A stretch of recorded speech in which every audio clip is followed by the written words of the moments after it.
10 million years ago, there were no cities, no markets, no money, and no written language. Yet business already existed. It did not look like trade as we know it today. It looked like survival. Early human ancestors lived in Africa, moving through forests, open grasslands, and river valleys. They owned nothing. They carried nothing for long. But they understood value. Value meant food safety tools, knowledge, and trust. Every day was a silent deal with nature, and every meeting with another group was a risk. The earliest form of business was exchange without words. One group knew where fruit trees survived during dry seasons. Another group knew how to shape sharp stones for cutting. When these groups crossed paths, they shared. Not because of kindness, but because sharing increased survival. This was the beginning of trade. No one demanded payment, but balance mattered. If a group always took and never gave, others remembered and avoided them. Reputation became the first currency. Stone tools were extremely valuable. Good stone was rare. Some stones cut better, some lasted longer. Groups living near stone sources unknowingly became early suppliers. They shaped tools and left them behind while migrating. Other groups found these tools and reused them.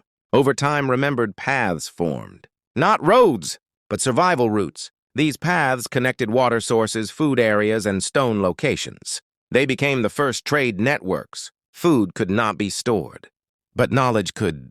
Knowing animal migration patterns, knowing which plants healed or poisoned, knowing how to scare predators. This knowledge was exchanged through watching and copying. Teaching cost time and energy, but created alliances. Learning became a transaction. Hunting together was another form of business. Groups cooperated to increase success. Meat was shared. Not equally, but strategically. The strongest ate first. The young and injured followed. This system kept the group alive. Fairness was not emotional. It was practical. Protection became a valuable service. Larger groups offered safety. Smaller groups joined them. They gave labor alertness and loyalty. In return, they received protection from predators.